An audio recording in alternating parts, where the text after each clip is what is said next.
It's morning, June 2nd, 1916. South of Ypres, 3 small rises break the flat, torn landscape of Flanders. Hill 62, Hill 61, Sanctuary Wood, and a low ridge that maps call Mount Sorrel, or Mount Sorrel. They are not mountains, but on the Western Front, a few meters of elevation means everything. From these heights, Canadian soldiers of the 3rd Division can see deep into the German lines, which means the Germans can see them too. For weeks, British aircraft of the Royal Flying Corps had been reporting something troubling. There were new trenches, fresh wiring, artillery positions being quietly assembled opposite the Canadian front. The intelligence was passed down the chain of command, but the Canadian trenches here remained thin. Artillery support was not arranged, and the men holding the line waited. At 8:30 in the morning, the waiting ends. German guns open without warning. Shells tear across the Canadian positions in a sudden, violent storm of steel. Dugouts collapse. Communication lines vanish. The ridge disappears beneath smoke and flying earth. For hours, the bombardment continues, relentless, methodical, and then, just after 1 o'clock in the afternoon, the ground itself erupts. 4 enormous mines detonate beneath the Canadian front line. Entire sections of trench simply vanish. And in the chaos that follows, German infantry begin to move forward. In a single afternoon, the Canadian line at Mount Sorrel will collapse. Senior officers will be killed. Ground that had taken months to hold will be lost in minutes. And the Canadian Corps will be forced into one of the most desperate counterattacks of the war. Tonight, we're stepping into the battle that nearly broke the Canadian line at Ypres, the Battle of Mount Sorrel. Mount Sorrel is not one of the famous battles of the First World War. It's overshadowed by the Somme, by Passchendaele, by Vimy Ridge. But in June of 1916, on these battered ridges south of Ypres, the Canadian line came dangerously close to breaking. Command failed, the ground was lost, and for the men still alive in those shattered trenches, the only question left was whether or not it could be taken back. Welcome to the 18th episode of Memory and Valor, a podcast dedicated to resurrecting the individual stories and quiet sacrifices of Canadian veterans. I'm your host, Samantha McRae. Thank you for joining me at the crossroads where memory and valor meet. If you value history that goes beyond the headlines and into the human history of the First World War in Canada, follow Memory and Valor wherever you listen to your podcasts. Let's get on with the show. So we'll break it down now a bit. By late May 1916, the Canadians were holding Hill 62, Hill 61, Mount Sorrel, and the trench system in Sanctuary Wood, and they were basically sitting on the last high ground east of Ypres. The Vimy Foundation called it, quote, the only raised area near Ypres still under Allied control, end quote. It was the final barrier preventing German forces from dominating the entire salient and breaking into the city of Ypres. Into this exposed position, the 3rd Canadian Division was placed. They were new, untested, and still learning the feel of the Ypres salient. To understand the Battle of Mount Sorrel, you have to picture the ground the Canadians were standing on. So just imagine Hill 62, Sanctuary Wood, and Mount Sorrel. They weren't 3 separate battlefields. They were 3 points on the same ridge, rising one after another just southeast of Ypres. Standing in the preserved trenches at Sanctuary Wood today, you're on the lower slope of that ridge in the same support and communication lines that the Canadians used in 1916. The 30-meter rise dominates the approach to Ypres, and the wooded height also overlooks the vital Ypres-Menin road. That was a key artery running east from the city toward Menin. Weeks of heavy rain and relentless shelling had churned the ground into basically a waterlogged expanse riddled with shell craters. Above those trenches, the ground climbed sharply to Hill 62, the crest where the Canadian Memorial stands today. From that height, The Germans had a commanding view straight down into the Canadian positions. Now, just to the south of Hill 62 lies Mount Sorrel. Whoever held that ridge could see and fire for miles. So before the attack on June 2nd, Lieutenant General Julian Byng, newly arrived to command the Canadian Corps, walked the line and he didn't like what he found. The trenches were shallow, the barbed wire was thin, and the whole position lay exposed on a slope the Germans could look straight into. One Canadian officer later summed up the feeling like this: "One felt always watched. The enemy saw everything we did." The Royal Flying Corps noticed the signs. There were new German works that looked suspiciously like Canadian trenches but weren't, saps that were creeping forward, and unusual movement behind the lines. The warnings were passed on to HQ, but nothing changed in the 3rd Division's defenses. There was no new barbed wire, no strengthened dugouts, and no coordinated artillery plan. Among the infantry, the unease was spreading. Private Harold Becker of the 4th Canadian Mounted Rifles wrote home, quote, "They're up to something. You can feel it in the way the guns test us," end quote. Captain A.Y. Jackson remembered the days before the attack as a time when, quote, "the guns never really stopped. Something was working its way toward you," end quote. What none of them knew was that on the night of June 1st, German battalions had already crowded into their forward dugouts, waiting for the signal. The ridge was about to erupt, and the Canadians were not ready. Across the lines, the Germans, they were already in place. For 6 weeks, Württemberg sappers had been inching their saps forward, linking them into a concealed assault line and hauling trench mortars and heavy guns into position. Their orders were explicit. Quote, "Wrest from the enemy his last dominating observation posts," end quote. So by the night of June 1st, their battalions were packed into deep dugouts only yards from the Canadian line, close enough to hear the Canadians talking. And then, on the morning of June 2nd, the unraveling began. German forces opened their assault with a devastating artillery barrage against the Canadian positions. The Allied trenches were shattered, the blast killing hundreds of Canadians and obliterating their defensive posts. The 4th Canadian Mounted Rifles suffered catastrophic losses. Nearly 89% of the regiment was killed or wounded. So that basically means of the 702 soldiers who faced the German onslaught, only 76 emerged uninjured by the battle's end. German troops quickly overran the Canadian positions, seizing Mount Sorrel along with the neighboring heights of Hill 61 and Hill 62. The Germans also captured Hooge, a village situated along the main Ypres-Menin road, placing them in a strong position to threaten Ypres itself. Determined to reclaim Mount Sorrel, the Allies faced a shortage of men and material, as resources were already being drawn toward preparations for the Somme offensive in France. The British 2nd Cavalry Brigade was dispatched to reinforce the Canadians. And in the middle of it all, Major General Malcolm Mercer and Brigadier General Victor Williams, caught in the front line during an inspection, were wounded before they could reach cover. Mercer would die early the next morning. Williams would be taken prisoner.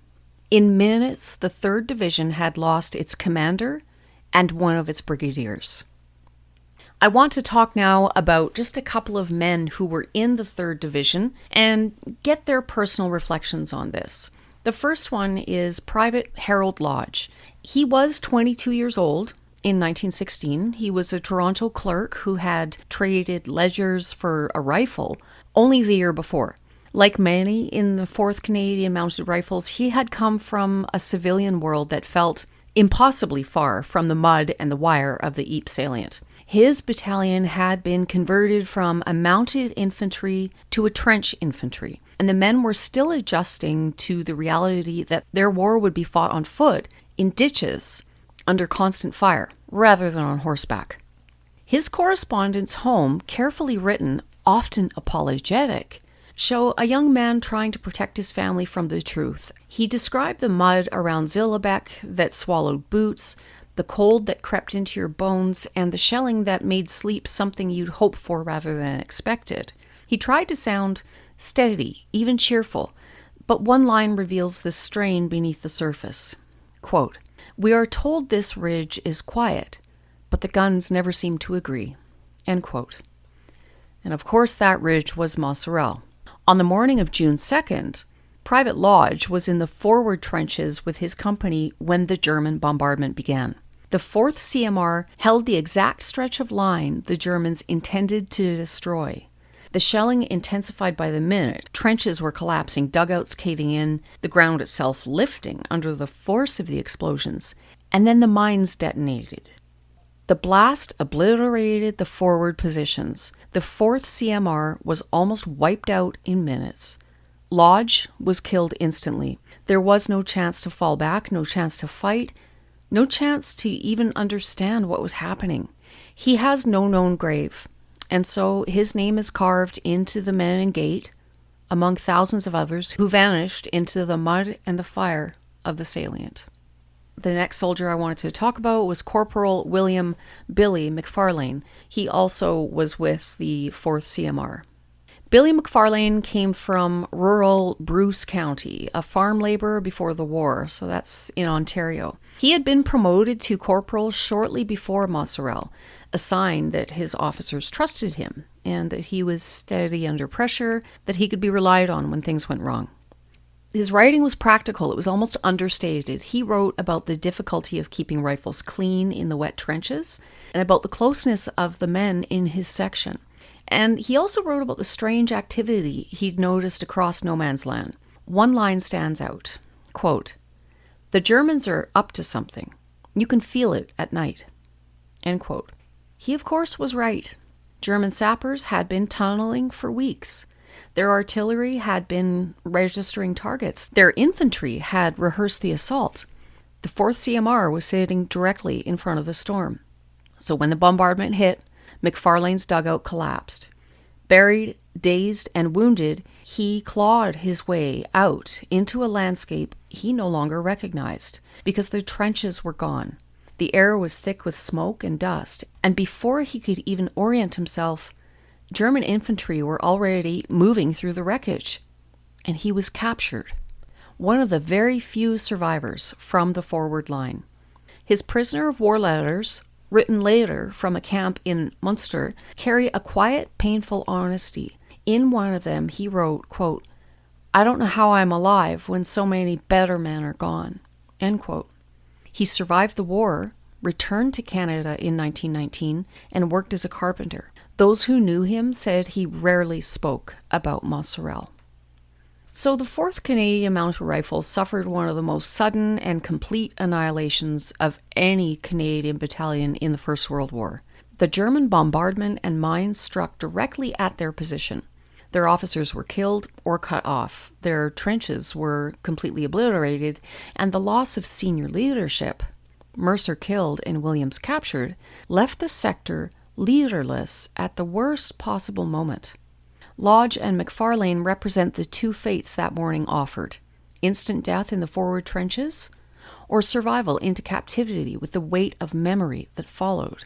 Their stories give human shape to the catastrophe that opened the Battle of Mount Sorrel. I think now would be a good time to shift over to the PPCLI.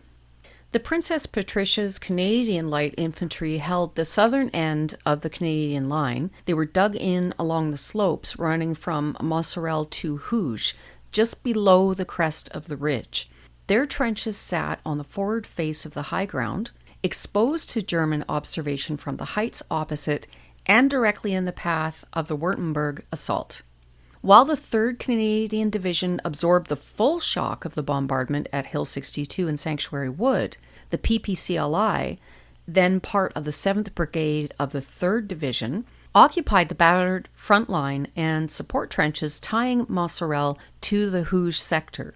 When the mines detonated and the bombardment opened on June 2nd, the PPCLI sector was hit hard. Their trenches smashed and their companies cut off in the same opening blow that destroyed the forward battalions at Hill 62 and Sanctuary Wood. At 1 p.m. on the same day, 4 German mines packed deep beneath the Canadian forward positions, detonated almost simultaneously. These weren't explosions like artillery. They were the ridge being torn open from underneath.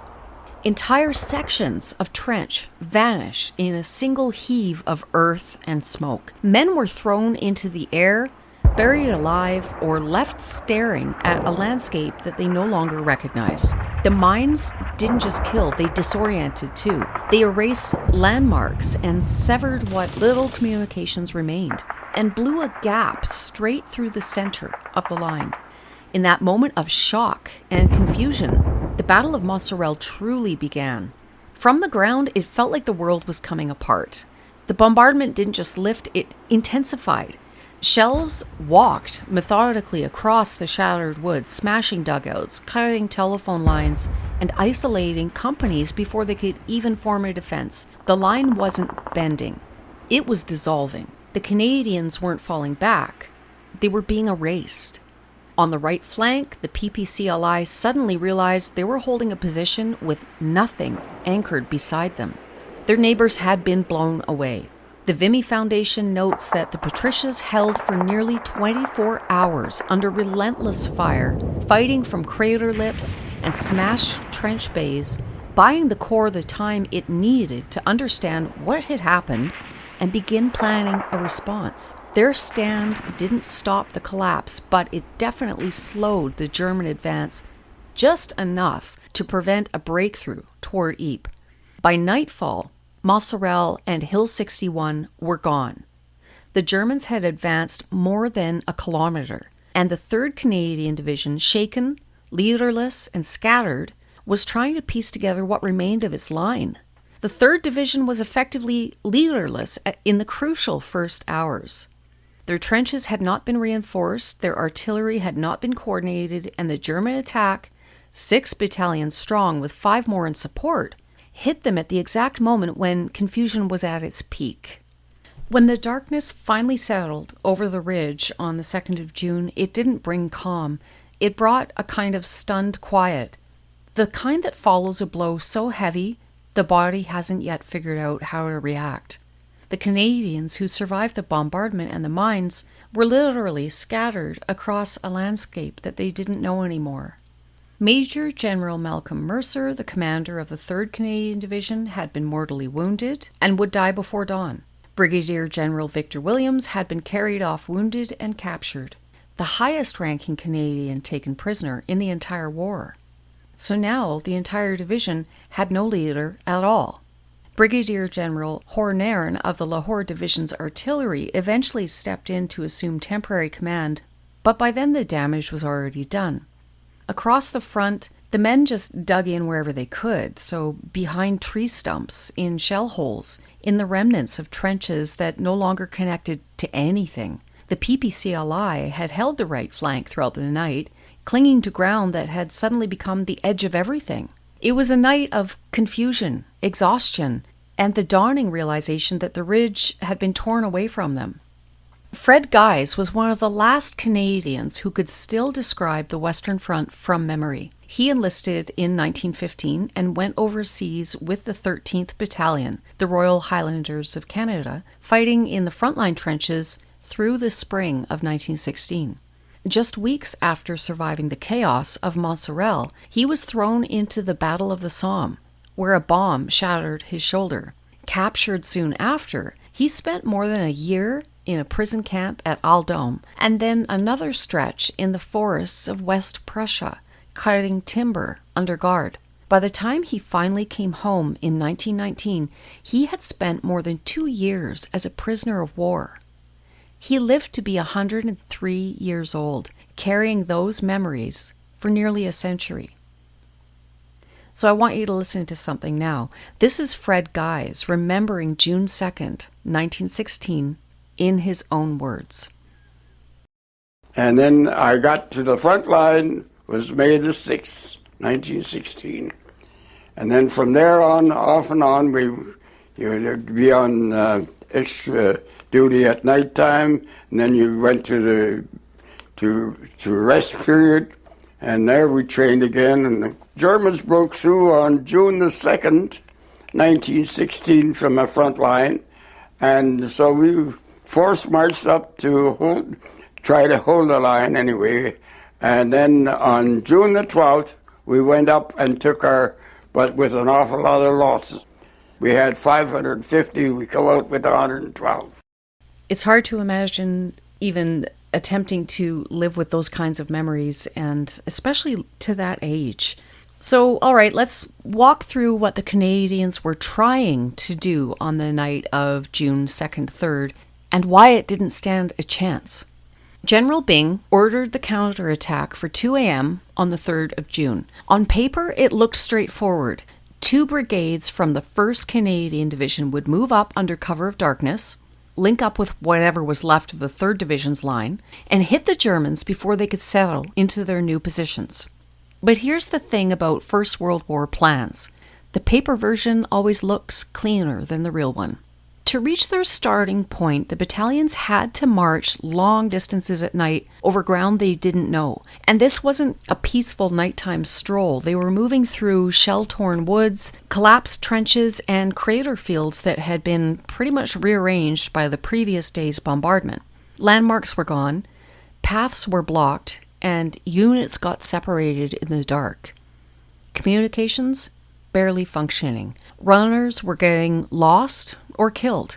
Some battalions arrived late. Others arrived in the wrong place. A few showed up missing entire companies. The carefully timed plan started slipping away almost immediately. Byng eventually postponed the attack to 7 a.m., and that delay, unavoidable as it was, doomed the whole thing. Instead of attacking in darkness, the Canadians would now have to advance in full daylight, across open ground toward German positions that had spent the entire night wiring, digging, and strengthening their new line. So on June 3rd, when the sun finally came up, the Canadians could see exactly what they were expected to cross, and it was not encouraging. The ground was bare, cratered, and fully exposed to the German machine gun fire. The signal to attack was supposed to be 6 green rockets fired at the same time. But even that went wrong. Some rockets didn't burst. Others disappeared into the smoke. The attack began kind of in fragments. Isolated companies stepping off without knowing whether the units on their flanks had moved or even existed anymore. From the German side, it must have looked like scattered groups of men emerging from the haze trying to climb a slope that had already been carefully zeroed by their guns. From the Canadian side, it felt like walking straight into a storm. The official history notes that casualties were heavy almost immediately. The Vimy Foundation later described the attack as a failure from the start. And they're not exaggerating. The supporting bombardment was weak. The Germans were fully prepared. The Canadians were attacking a position the enemy had spent the night fortifying, with no surprise, no cover, and no coherent line to guide them. It was a plan that simply wasn't ready for the reality it faced. There are fewer surviving Canadian quotes and interviews from the counterattack than from the bombardment the day before, but the tone of the accounts that do exist is unmistakable. Captain A.Y. Jackson, who went over the top with the 60th Battalion that morning, later wrote of the experience, quote, "We had hardly cleared the trench when the fire came down on us. Men were falling everywhere." End quote. Jackson was wounded in the face during the attack, and his memory of that morning is one of sudden, overwhelming violence. Another officer from the 1st Division recalled the confusion of the start. Quote, "No one knew if the rockets had gone. We only knew we had to move." End quote. These are the voices of men who understood that they were being asked to do the impossible, and did it anyway. When the firing finally eased, the Canadians found themselves holding a line that was still dangerously exposed. The Germans now occupied the crest of the ridge. So that's Mount Sorrel and Hill 61, and from that height they could look straight down into Canadian positions, all along the new front. German troops spent the rest of the day digging in, wiring their gains, and positioning machine guns to dominate the shattered ground below. From Corps headquarters, Byng and his staff understood that another immediate attack would only produce more casualties. The line had to be rebuilt from the ground up. Artillery needed to be reorganized, and units had to be sorted, rested, and reformed. The hurried counterattack had shown exactly what happened when those elements were not in place. From the trenches, the men understood something simpler. They'd survived, but only just. At dawn on the 4th of June, the situation was unchanged. The ridge remained in German hands. The Canadians had clawed back a little ground during the failed counterattack, but the key heights were gone. The Canadians dug in to hold the lines as best they could, and across the front, men scraped new trenches out of the lips of craters. They linked shell holes into firing positions and tried to reestablish some sense of order. The Corps was shaken, there's no doubt about that. The 3rd Division had lost its commander, its brigadier, and much of its forward strength. Companies were mixed together. Trenches had ceased to exist, and communications were unreliable. But the Canadians weren't beaten. They were exhausted, angry, and determined to take back the ridge. Now remember, on the right flank, we've got the PPCLI, and they held firm in that battered ground between Mount Sorrel and Hooge. Their position had been exposed since the first mines went up at 1 o'clock on June 2nd, and now they found themselves anchoring a line that was still uneven and incomplete. But they remained steady and one of the few coherent formations left in this sector, so they provided a stable hinge on which the rebuilt Canadian line could rest. At the higher levels, General Douglas Haig and General Herbert Plumer agreed that the ridge had to be retaken. But with the Somme offensive looming, reinforcements were pretty limited. What they could spare was artillery, and that would have to be enough. This time, the Canadians wouldn't rush. Byng turned to Major General Arthur Currie, commander of the 1st Canadian Division at that time, to plan the next assault. Currie was already gaining a reputation for methodical preparation, and Mount Sorrel would become one of the first battles where his approach shaped the outcome. So he reorganized his division, merging depleted battalions into 2 composite brigades. He insisted that the next attack wouldn't go forward until the artillery was ready, the infantry was rested, and every detail of the plan had been tested and confirmed. No more night marches into unknown ground. No more daylight assaults without proper support. No more improvisation. This was the beginning of the Canadian Corps' evolution into a force known for precision, coordination, and deliberate preparation, a transformation that would define its later victories as shock troops. The lesson from the 3rd of June couldn't have been clearer, so the infantry couldn't move without artillery. Both the official history and the Vimy Foundation stress that the failure on the 3rd of June counterattack came down to one thing: the guns weren't ready when the men were. So the Canadians changed everything. New British artillery units, siege batteries, 6-inch howitzers, and additional field guns were pushed into the sector. Their job was threefold. Number 1, hammer the German front and support lines to keep the enemy pinned. 2, hunt down German batteries and silence them before they could interfere. And 3, stop the Germans from consolidating their new positions on the ridge. To make this work, the Canadians adopted tactics that would become standard later in the war. Forward observation officers, or FOOs, were attached directly to infantry units so they could adjust fire in real time. This was new for the Corps, and it transformed how the guns supported the line. The Royal Flying Corps added another layer. Pilots and observers circled above the ridge, spotting German gun flashes and directing counter-battery fire. This combination of ground observers and aerial eyes was the same system the Canadians would perfect at Vimy Ridge the following year. So the artillery wasn't just firing shells, it was rebuilding the battlefield and shaping the ground so the infantry could fight on it again. Just as the Canadians were stabilizing their line, the Germans reminded them who still held the initiative. On June 6th, they detonated 4 large mines under the trenches of the 2nd Canadian Division near Hooge, wiping out a company of the 28th Battalion in an instant. The Canadians held the support line, but the message was unmistakable. the Germans were still dictating the tempo.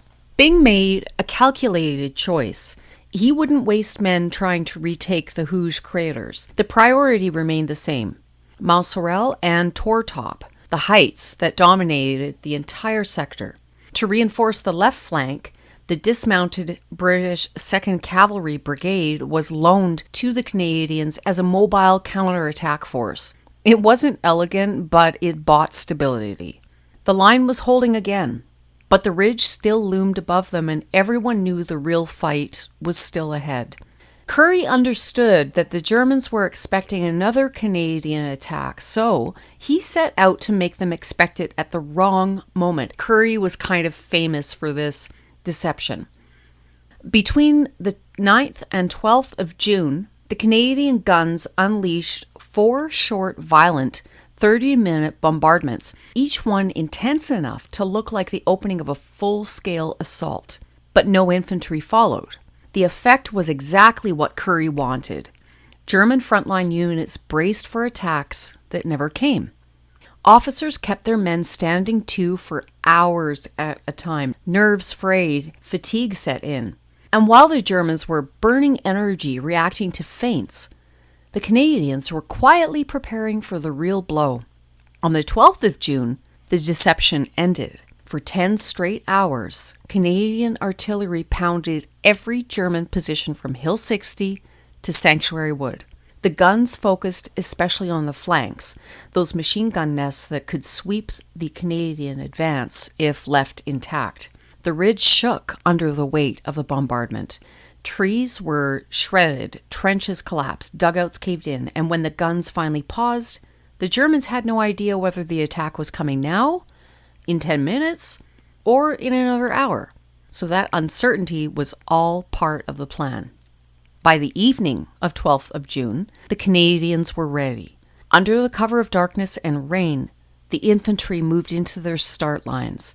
They were exhausted, to be sure, but they were also confident in a way they hadn't been on the 3rd of June. This time the artillery was with them, and this time the plan was clear. This time they would not be walking into daylight and waiting machine guns. The men could hear the German lines being pounded. They could feel the ground tremble with each salvo. Smoke and cordite drifted back over their own trenches, and somewhere in that darkness, Captain A.Y. Jackson, recovering from his wound, later wrote of the mood among the Canadians. Quote, "We were going back. There was no question of that." End quote. And it wasn't bravado, it was resolve. The kind that comes after a shock, loss, and the knowledge that the next few hours would decide whether the ridge stayed in German hands or came back to the Corps. So just before dawn on the 13th of June, the guns opened yet again. 45 minutes of concentrated, punishing fire that smashed what little remained of the German front line. It wasn't a scattered barrage, but a deliberate, crushing sweep across the ridge. So every trench, every dugout, every suspected machine gun nest was hit. Then the weather turned. Rain became a steady curtain. Smoke from the guns drifted low and clung to the ground. Visibility collapsed to just a few yards. And in that murk, where German sentries could barely see their own barbed wire, the Canadians found the conditions they needed. At 1:30 a.m., the infantry moved. They stepped off behind a dense smoke screen, the rain muffling their movement and the darkness hiding their approach. The German line, already shattered by days of bombardment, offered only a scattered resistance. Many defenders were still in dugouts, stunned or trapped by the shelling, unsure whether the attack was coming now or later. So the Canadians advanced with a speed almost unheard of on the Western Front. They climbed the slope through the wreckage of trenches flattened into muddy scars. The ground would have been slick and the air thick with cordite and wet earth, but the momentum never faltered. The German positions that had seemed so unassailable on June 2nd were now little more than broken earthworks and isolated pockets of resistance. Within just over an hour, the Canadians had retaken Mount Sorrel, Hill 61, and the ground lost in the first attack. The German troops who survived the bombardment fell back to their original lines, leaving behind wrecked positions and hundreds of dazed prisoners. Around 200 Germans were captured in the rush, men who had been shaken out of their dugouts or cut off before they could retreat.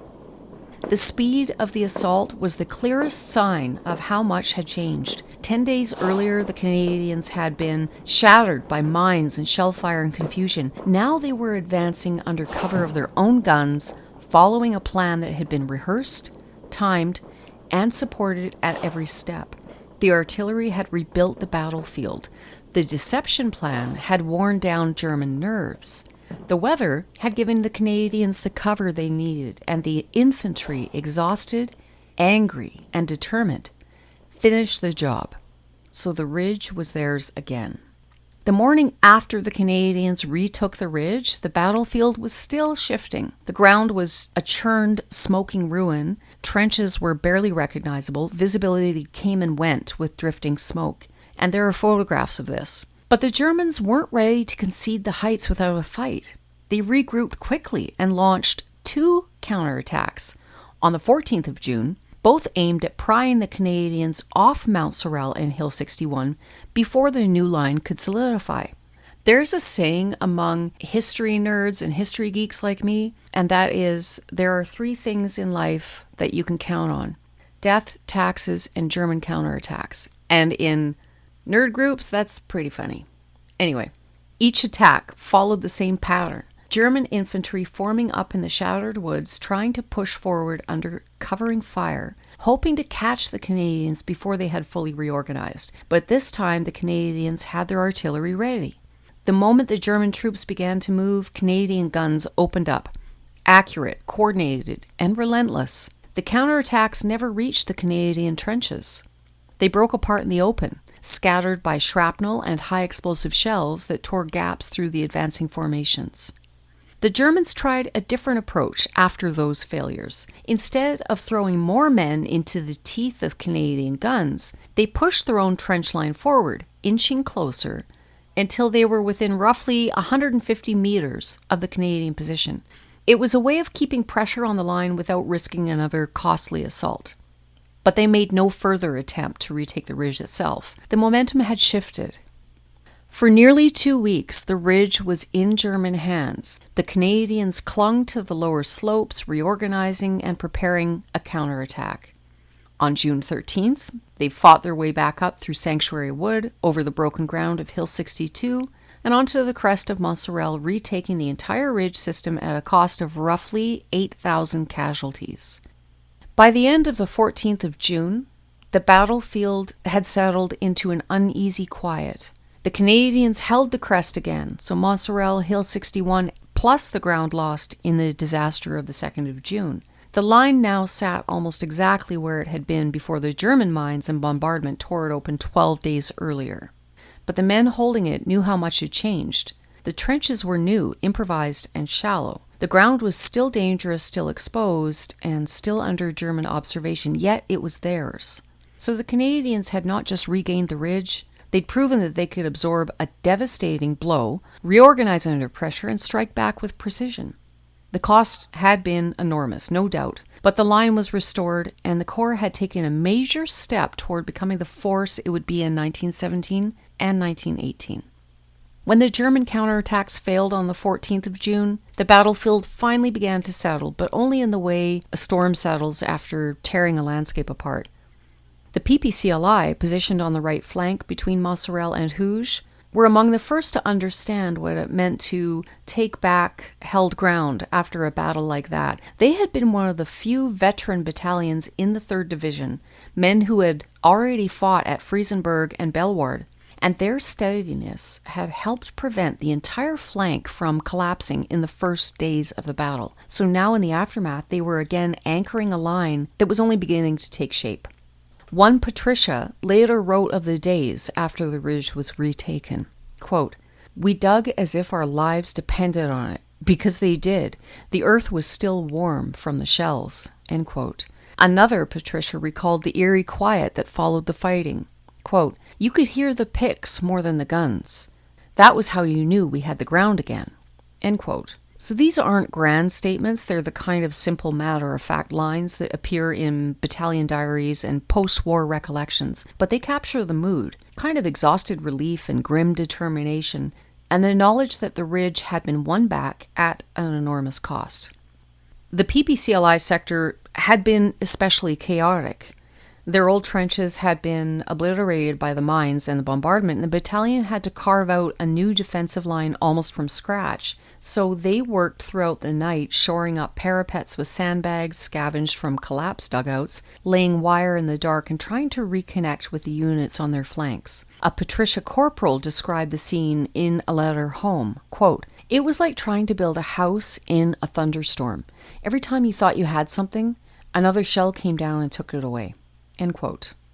Another PPCLI officer summed up the feeling in his diary, quote, "We'd been hit hard, harder than ever before, but we were still here, and that counted for something." End quote.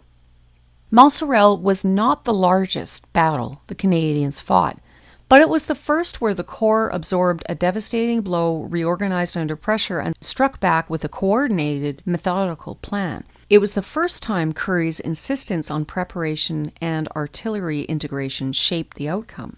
And it was the moment when the battalions, like the PPCLI, already respected, became the backbone of a force that would soon fight at Vimy, Hill 70, and Passchendaele. So when the Canadians stood again on the crest, on the morning of the 13th of June, the ground was theirs, and the men were soaked, filthy, hollow-eyed, but they had done what they set out to do. They had taken back the ridge, and the war diary of the 1st Canadian Division captures the moment with the kind of clipped understatement that only comes from exhaustion. Quote, "Positions regained, enemy resistance slight, casualties heavy." End quote. There was no triumph in the words, just the blunt truth of what it had cost. The 3rd Division's diary, written by staff officers still reeling from the chaos of the opening bombardment, added a line that carried more weight than anything else on the page. Quote, "General Mercer's death confirmed. Brigadier Williams missing. Believed captured." End quote. Those two sentences hung over the Corps like a shadow. Mercer had been respected, steady, and Canadian to the core. His loss was more than a tactical blow, it was a wound to the Corps' identity. The death of Major General Malcolm Mercer didn't just leave a gap in the chain of command, it sent a shock straight through the Canadian Corps and all the way back to Ottawa. Mercer was the first Canadian general killed in action, and he died at the worst possible moment. The moment when the 3rd Division was in pieces, and its senior brigadier, Victor Williams, had been wounded and captured. Several battalion commanders were dead or missing, the communications were shattered, and the units were scattered. What had been a functioning division the day before was now a formation held together by grit, improvisation, and whatever officers were still standing. And into that vacuum stepped Sir Sam Hughes, the Minister of Militia. Hughes moved with remarkable speed to push his son, Brigadier General Garnet Hughes, into the vacant divisional command. This wasn't a quiet suggestion. It was a full court press from the most politically powerful military figure in Canada, and everyone in the Corps knew what that meant. Garnet Hughes already carried a reputation that made officers uneasy. His staff work at 2nd Ypres in 1915 had been widely criticized. Confused orders, poor coordination, and planning failures that left units exposed during one of the most desperate battles the Canadians had yet fought. Senior officers remembered the chaos of that gas attack, and they remembered who'd been responsible for much of the operational planning behind it. So the idea of putting Garnet Hughes in charge of a division that had just survived the shock of Mount Sorrel felt, to the officers on the ground, like a disaster waiting to happen. They needed competence, not connections, experience, not pedigree. They needed a leader who had earned the trust in the line, not a politician's son parachuted in during a crisis. Lieutenant General Byng, newly appointed commander of the Canadian Corps, refused the appointment outright. And this was no small act of defiance. Sam Hughes was not used to being told no. He had built the early Canadian war effort around his own authority. He handpicked officers and treated the militia department as his personal domain. But Byng understood exactly what was at stake. The The 3rd Division needed a steady hand, someone who could rebuild, restore confidence, and coordinate operations under fire, someone the officers trusted. He chose Brigadier General Louis Lipset, commander of the 2nd Canadian Brigade. Lipset was everything Garnet Hughes was not. He was quiet, professional, deeply experienced, and respected by the men who served under him. He had commanded troops in the field since 1914 and was known for his calm judgment and habit of visiting frontline positions personally. His brigade's war diary recorded the transition with the classic understatement, quote, "General Lipset assumes temporary command of the 3rd Division," end quote. No mention of the political storm behind the scenes. No hint of the fight it took to keep the division out of the wrong hands, but every officer in the Corps understood what had just happened. For the first time, the Canadian Corps had pushed back against political interference and won. This wasn't just a question of who wore which rank badge. It marked a turning point in how the Canadian Corps saw itself and how it expected to be led. Since 1914, the Corps had operated under the long shadow of Sam Hughes's political machine. Mount Sorrel became the moment when the officers in the field insisted that the battlefield competence mattered more than political loyalty. Lipset's appointment signaled that divisional command would go to those who had earned it through experience, not those who had inherited influence in Ottawa. It was also the beginning of something new. A Corps that was starting to shape its own identity and assert its own standards. Remember, the Canadians were still under British command, but this was the first time they had successfully defended the integrity of their leadership, and it would not be the last. A PPCLI officer wrote of Lipset's arrival, quote, "We felt at once that the division was in good hands. He asked no favors and made no speeches. He simply went to work," end quote. And that quiet confidence mattered. The men had just endured chaos, loss, and confusion. What they needed now was stability, and Lipset gave it to them. Mount Sorrel didn't just expose weakness in the Canadian line, it also exposed the fatal flaws of the Ross rifle, a weapon that had been controversial from the moment it reached the trenches. The Ross rifle was designed in Canada and championed fiercely by Minister of Militia Sam Hughes. The Ross was accurate on the rifle range. It performed beautifully on the rifle range. But the Western Front was not a rifle range. It was mud, rain, panic, and close-quarter fighting. And in those conditions, the Ross betrayed the men who carried it. From the winter of 1915 onward, complaints poured through letters and diaries. Soldiers wrote home about rifles that jammed after a few shots, bolts that stuck in the mud, and magazines that refused to feed when the air was thick with cordite and the ground shook under bombardment. A private in the PPCLI told his family, quote, "The Ross is no good here. Many a man has died with it jammed," end quote. Another soldier serving with the 5th Battalion recorded in his diary, quote, "Threw away my Ross today, picked up a Lee Enfield from a Tommy. Much better," end quote. These weren't isolated grumblings. They were the daily reality of men whose lives depended on a rifle that couldn't be trusted. The Ross was long and awkward. Its bolt was prone to seizing, and its tolerances too tight for the mud-choked trenches of Flanders. The British Lee Enfield, by contrast, was short, rugged, and fast. It held 10 rounds instead of 5.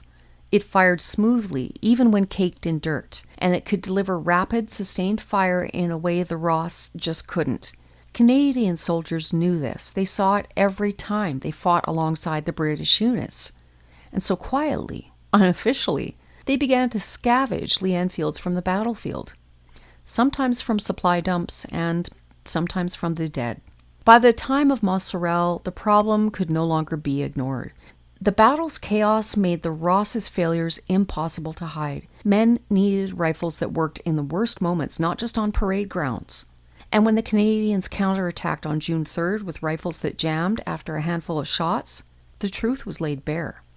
Thomas Wood was born in Edinburgh in 1898. He was the son of a Scottish printing family who emigrated to Canada just before the war. He grew up in Ottawa, Ontario, and at only 16, he left school to enlist with the 1st Battery. After training at Valcartier, he sailed for England in the fall of 1914 and was in France by February 1915 as a gunner with the 57th Battery of the 15th Field Artillery Brigade. He served through some of the hardest fighting of the early war, watching the first German gas attacks at Ypres, enduring the long Vimy bombardment, and surviving shrapnel wounds to his hip and leg. After the war, he built a quiet life as a craftsman and a lettering artist, spending decades painting signs for Coca-Cola in Toronto and later Vancouver. He lived to be 89 years old, and he carried those early memories of battles for more than 70 years. Mr. Wood was interviewed by Veteran Affairs Canada, and he went on to talk about the Ross rifle, that long, awkward Canadian-made weapon, and how it compared to the shorter, faster, and far more reliable 10-shot Lee Enfield carried by British troops. He remembers Canadians scavenging Lee Enfields from the fallen because their own rifles jammed when they needed them most. When we started out, Sam Hughes, I guess you've read about him or heard about him. Well, he was the Minister of Defense at the time, so he produced all the rifles. In other words, he made the rifles for us. That was the Ross rifle, I guess you've heard of that. A Ross rifle is the most beautiful gun. That's how it was made for Canada, you see. It was a very tall rifle. It wasn't high. And by the time you got your bayonet in there, boy, you could hardly reach it yourself, you know. Lee Enfield used to throw the Ross away. Every Englishman that got killed, we used to throw our gun down and pick up his. Different gun altogether, 10 shots. After the battle, as the Corps reorganized and the political grip of Sam Hughes weakened, Lieutenant General Julian Byng and his senior officers finally pushed through the change that soldiers had been begging for. The Ross rifle was withdrawn from the frontline service. The Lee Enfield became standard issue. There were no celebrations and no speeches, no fanfare. The men simply accepted the new rifles with a kind of quiet relief. They didn't cheer. They just trusted their weapons again. The Ross would linger in training depots and sniper units where its accuracy still had value, but its days as the standard Canadian infantry weapon were over. Mount Sorrel had finished what months of frustration had begun.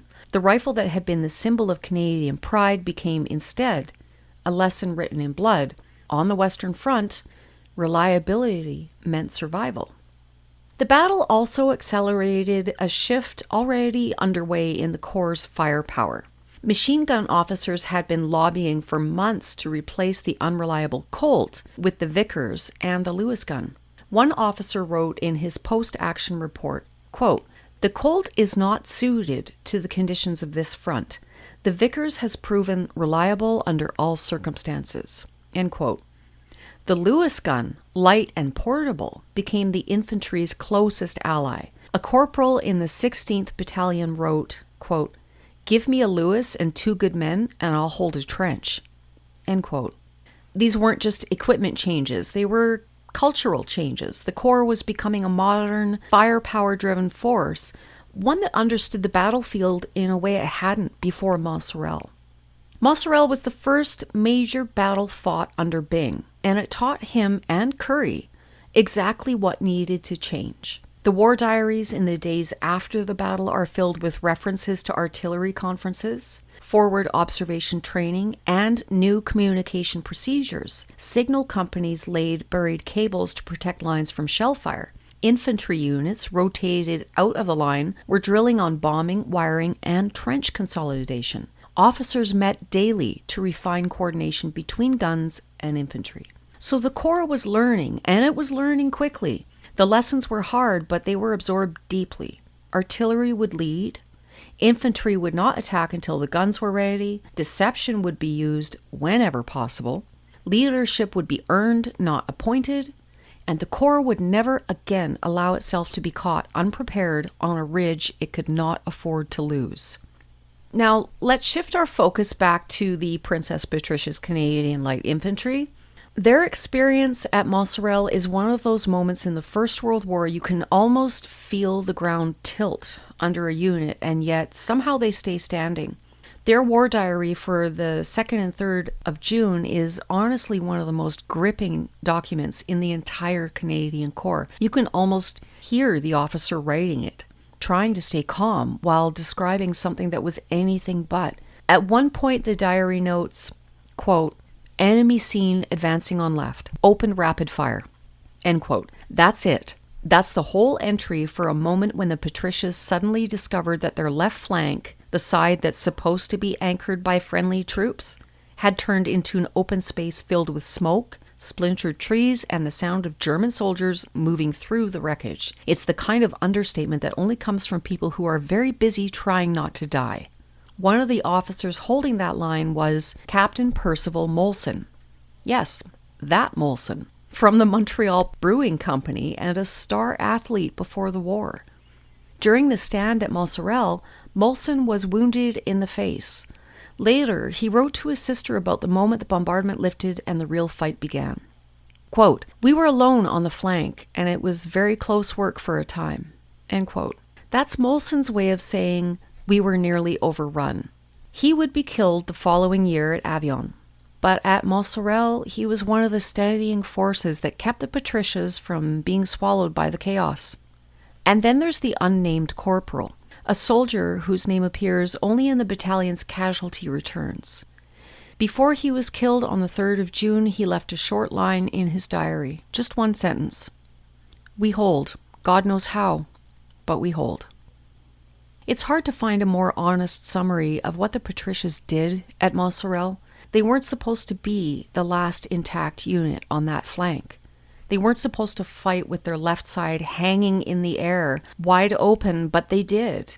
They held long enough for the rest of the division to regroup, long enough to prevent the German breakthrough from widening, and long enough to keep the entire sector from collapsing. And sometimes in the First World War, that was the difference between disaster and survival.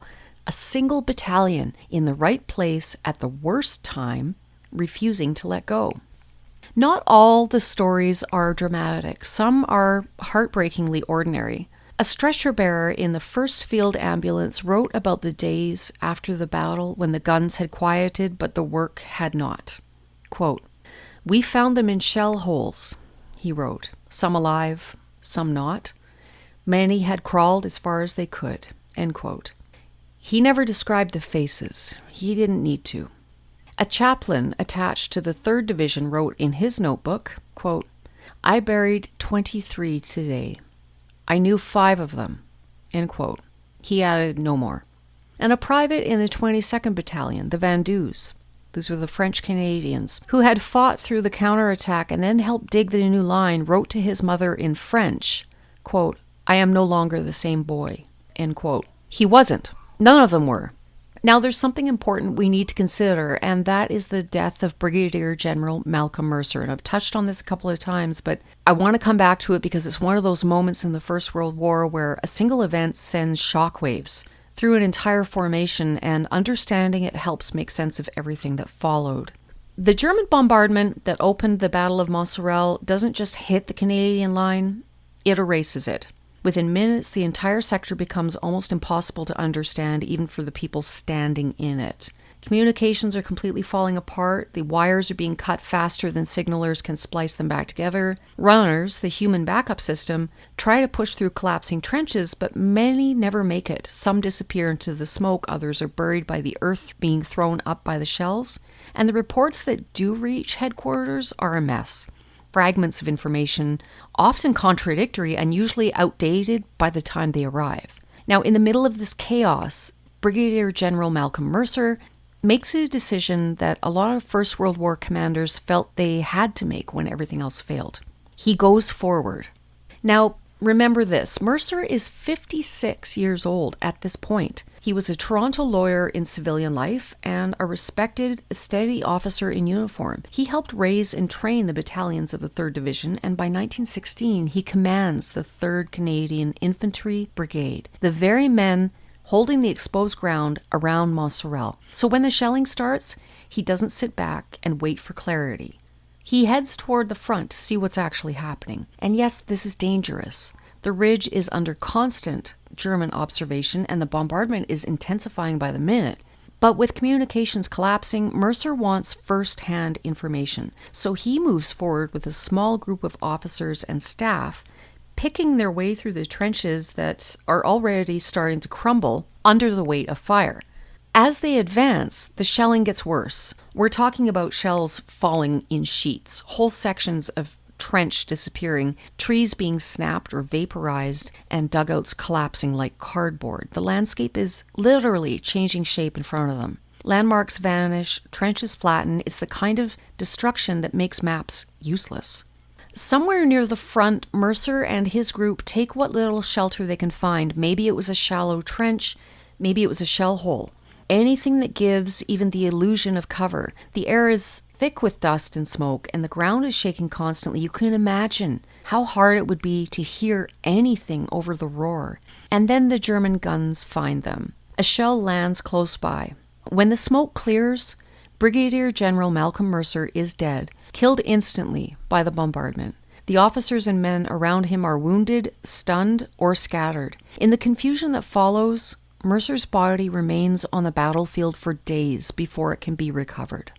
His death came at the worst possible moment, yes. The commander responsible for holding the Mount Sorrel sector had been killed in the opening phase of the attack. Mercer remains the highest-ranking Canadian officer killed in action during the First World War. His loss created a sudden leadership vacuum at a critical moment, deepening the confusion inside the 3rd Division and shaping the desperate hours that followed. Today, he rests at Lissenthal Military Cemetery, I hope I've pronounced that correctly, and his death is still remembered as one of the defining shocks of the battle's opening day. Victor Williams was a very different kind of officer from Malcolm Mercer. He was a career soldier, a former Northwest Mounted Police officer, and a man who had spent decades in uniform. He carried himself with the calm assurance of someone who had seen danger before. By 1916, he commanded the 8th Canadian Infantry Brigade, holding the line near Mount Sorrel, one of the most exposed sectors in the Ypres salient. On the morning of the 2nd of June, Williams accompanied Mercer on what should have been a routine forward inspection. The bombardment changed everything. The German guns opened with a violence neither man had ever experienced. Williams was hit early, shrapnel tearing into his face and head. Stunned, bleeding, half-blinded, he tried to stay with Mercer's party as the bombardment intensified, but the line was collapsing around them. Trenches were gone, landmarks erased, remember, and in the chaos that followed, Williams became separated from the others. When the German infantry surged forward after those mines detonated, they found him wounded and disoriented, so he was taken prisoner, one of the highest-ranking Canadian officers ever captured in the war. Williams' letters from captivity, several of which are preserved in the Victor A.S. Williams Fonds at Library and Archives Canada, reveal a man wrestling with the shock of being torn from his command. In them, he writes of his frustration at being unable to lead his brigade, the guilt he felt for the men he had left behind, and the strange, dislocated world of a senior officer held prisoner. His tone remains steady, but the emotion beneath it is unmistakable. He described the opening moments of the bombardment with a soldier's clarity, how the ground shook, how the trenches vanished, and how impossible it became to tell where the line had been only minutes before. He wrote about German soldiers who captured him, noting their discipline and their surprise at finding a Canadian general alive in the wreckage. And he reflected often on the uncertainty of not knowing what had happened to Mercer, or to the brigade he had commanded only hours earlier. For a general officer, his correspondence is unusually detailed. It offers a rare Canadian perspective on senior rank captivity. It's lonely, reflective, and marked by a deep sense of unfinished duty.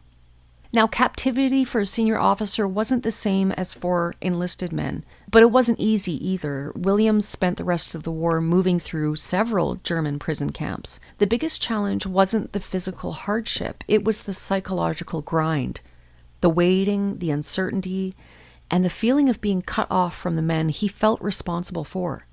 When the armistice finally came and he was repatriated, Williams returned to Canada older, thinner, and carrying the weight of those years. But he didn't fade into retirement. He helped with demobilization and then, in 1922, took on a completely different challenge. He became Commissioner of the Ontario Provincial Police. This was a transformative period in Canada. Think Prohibition, the rise of cars, automobiles, and a rapidly changing society. Williams helped modernize the OPP, turning it into a more centralized and professional force. His leadership there was a major part of why the OPP looks the way it does today. He retired in 1930 and lived quietly until his death in 1949. Williams never wrote a sweeping memoir or tried to cast himself as a hero. Instead, his legacy comes through in the institutions he shaped and in the letters that reveal the steady, thoughtful officer behind the uniform. His survival and his later career stand in stark contrast to Mercer's fate. The two men had walked into the same bombardment. One was killed instantly, the other was carried into captivity and lived to rebuild his life in uniform. Their stories, intertwined in those chaotic minutes on the 2nd of June, form one of the most striking dual narratives of the Battle of Mount Sorrel. The aftermath of Mercer's death and Williams' capture set the stage for everything that followed. The frantic counterattack on the 3rd of June, the reorganization under Currie, the deception plan, the 10-hour bombardment, and the night assault that finally retook the ridge. Mount Sorrel began in chaos, but it ended in something very different. When the guns finally stopped firing on the heights above Ypres, the Canadians stood once more on the ground they had lost 12 days earlier. The ridge looked kind of the same as it had before the battle began, just a rise in the landscape barely 60 meters above sea level, but the men who held it were not the same. They'd been tested, broken open, and remade in the space of a few violent hours. The cost was written everywhere, in the empty places on the rolls, in the shattered battalions, in the quiet exhaustion of the survivors. Mount Sorrel had begun in confusion and shock, and it ended in a kind of sober clarity. The Canadians learned that courage alone could not hold a line against mines and massed artillery. They learned that leadership mattered and that the men in the trenches needed commanders who understood the battlefield, not the politics of Ottawa. They learned that artillery, properly coordinated, properly planned, was the instrument that shaped the battlefield itself. And they learned that even after being hit as hard as they were on the 2nd of June, they could gather themselves, rebuild, and strike back with purpose. Today, if you walk the ground at Hill 62, you can still see the shape of that battle. The Sanctuary Wood Museum sits among the trees, and the trench system preserved there, original, uneven, waterlogged, and very, very narrow, shows exactly what the Canadians fought from in June 1916. The earth is scarred with shell holes more than a century old. The lines twist and dip just as they did on the morning the bombardment began. It's one of the few places on the Western Front where the trenches remain as they were, untouched by reconstruction, left to weather slowly back into the soil. Off the top of my head, one other place like that is Beaumont-Hamel, where the Newfoundland Regiment fought. We talked about that in the Beaumont-Hamel episode a few episodes back, and those trenches there remain exactly as they were on that fateful date, the morning of the 1st of July, 1916. So standing there, it becomes easier to understand why this ridge was so important and why the men who fought for it remembered it for the rest of their lives. Mount Sorrel is not the battle most people think of when they think of Canada in the First World War. It has no towering monument, no single iconic image, but it was here, on this battered slope south of Ypres, that the Canadian Corps first proved to itself that it could endure the worst the war could throw at it and still fight back with discipline and resolve. The victory came at a steep cost, though. Between the 2nd and 14th of June, more than 1,100 Canadians were killed at Mount Sorrel, and over 2,000 were reported missing. Thousands more were wounded. So in all, 8,430 Canadian soldiers were killed, injured, or unaccounted for. German losses totaled 5,765 killed, wounded, or missing. Today, a memorial known as Mount Sorrel stands beside the Sanctuary Wood Museum near Ypres. Its inscription reads, Here at Mount Sorrel and on the line from Hooge to St. Eloi, the Canadian Corps fought in the defense of Ypres, April to August 1916. By early September 1916, the Canadians were finally leaving the Ypres salient, a place that had chewed them up, taught them hard lessons, and refused to let them go easily. Their next destination was the Somme, where the British offensive had been grinding forward since July. If you flip through the war diaries that move south, you'll mostly see the usual administrative details like train timings and billeting arrangements and equipment checks, but every so often, something more human slips through. A private in the 22nd Battalion wrote a single line that says more than pages of logistics ever could. Quote, "We go now into a new battle. We are not the same men who came to Ypres." End quote. And he was absolutely right. Mount Sorrel had changed them. It forced them to rebuild after a disaster. It showed them they could take a blow and still hit back harder. And in just a couple of weeks, they were going to need every one of the lessons they learned at Mount Sorrel on the Somme. The ridge is quiet now, the trees have grown back, and the trenches are softened by time, but the story of what happened there, the shock, the loss, the determination to return, still lingers in the ground. So as the light fades over Mount Sorrel and the last shapes of the old trenches blur into the trees, you're reminded that this ground is more than a battlefield. It's a place where memory still lives in the soil, in the preserved trench lines, and in the stories of the men who fought there. Standing among them, even a century later, you could feel the weight of what they endured and the resilience that carried them forward. Thank you for walking this history with me tonight, for giving these voices a moment to be heard again. Please follow the podcast on Spotify, Apple, and Amazon Music. Visit the website for show notes and legacy books. And don't forget that the books I've written are available for purchase on Amazon. As we leave the ridge behind, I'll leave you with this thought. Keep history alive, because where memory endures, valor lives on. Good night.